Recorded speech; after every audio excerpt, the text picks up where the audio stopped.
नीता, देखो मैं तुम्हारे लिए साड़ी लाया हूं। इतनी खूबसूरत साड़ी, ये तो मैं मुन्ने की शादी में पहनूंगी। अरे मुन्ने की शादी के लिए तो मैं इससे भी अच्छी साड़ी ला के दूंगा।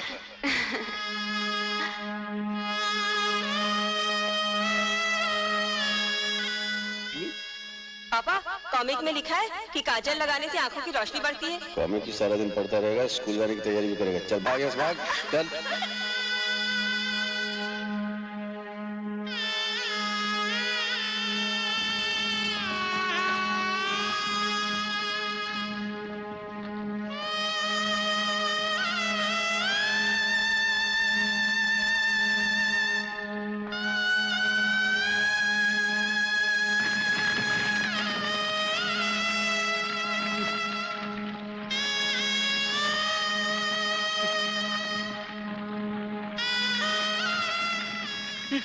क्या हो रहा है?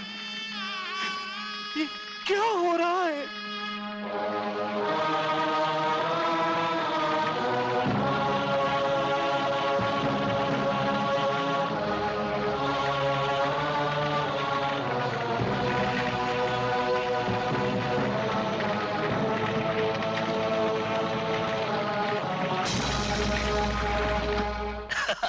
अरे ये तो कुछ नहीं है।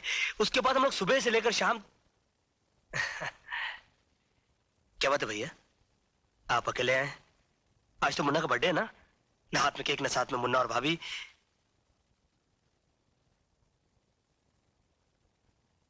क्या बात है, आप चुप क्यों हैं?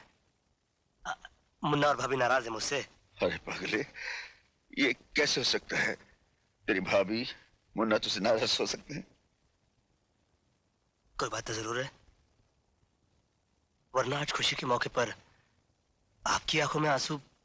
तो अपने मुन्ना से, अपनी भाभी से कितना प्यार करता है, यही सोचकर आंखों में आंसू भर आए। नहीं भैया, बात कुछ और है। मेरा दिल घबरा रहा भैया, आप मुझे उनके पास ले चलिए। अरे नहीं, ऐसा मत बोल। तू उनके पास नहीं जा सकता। क्यों नहीं जा सकता? क्यों नहीं जा सकता? तू मुझे अकेला छोड़कर जाना चाहता है? तू भी उनकी तरह मुझे अकेला छोड़ के जाना चाहता है? भैया। अजीत, तेरा मुन्ना, तेरी भाभी, हम दोनों को इस दुनिया में अकेला छोड़कर चले गए। हम दोनों को अकेला छोड़कर। नहीं भैया, ऐसा नहीं हो सकता, ऐसा नहीं हो सकता। अरे पगले, उन दोनों की चिताएं जलाकर मैं तेरे सामने जिंदा खड़ा हूं। हाँ? भैया, मैं यहाँ नहीं रहूंगा, मैं यहाँ नहीं रहूंगा। पागल हो गया है? अभी तेरा जख्म कच्चा है, टांगे टूट गए तो कुछ भी हो सकता है। अरे भैया, जब जिंदगी के टांगे टूट गए तो ये टांगे संभाल के क्या करूंगा मैं? अजीत, अजीत,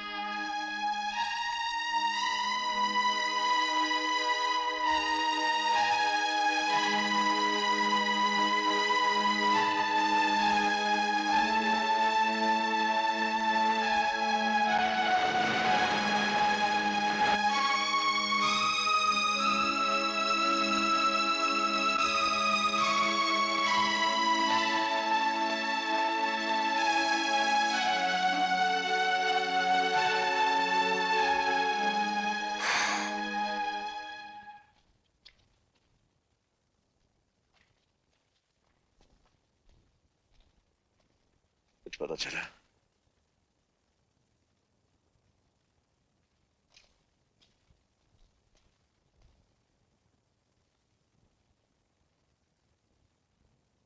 भैया, क्या ये आपका हाल भाभी नहीं देखती होगी?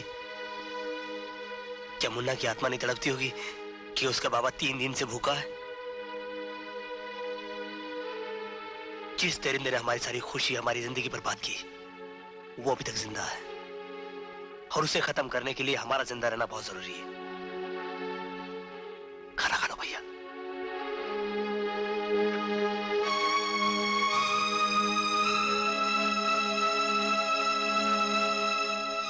भैया, इन्होंने भी कुछ नहीं खाया।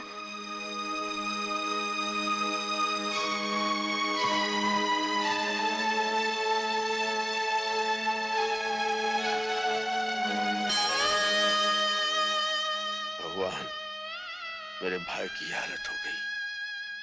मैंने उफ तक नहीं की। प्रभु, तेरे सामने अपने इन हाथों से अपनी पत्नी, अपने दिल के टुकड़े की चिता को आग दी। मेरी जिंदगी भी चाहिए तो मार डाल मुझे, बस थोड़ी सी मोहलत और दे दे भगवान। मैं बदले की आग में चल रहा हूं। प्रभु, एक बार उस राक्षस का सामना करवा दे और मुझे इतनी शक्ति दे मालिक कि मैं उसका नाम निशान मिटा दूं, उसे खत्म कर दो। भगवान मुझे शक्ति दे, मुझे शक्ति दे भगवान, मुझे शक्ति दे। जब मेरे आदमियों को नहीं मालूम तो अर्जुन सिंह को कैसे पता चलेगा कि मैं कौन हूं? You are right boss. खैर, वो लड़की जो हमारे हाथों से बच गई थी, वो हमारे बिस्तर की जीनत कब बनेगी? बॉस, वो लड़की अर्जुन सिंह के कब्जे में है और उसी के घर में रहती है।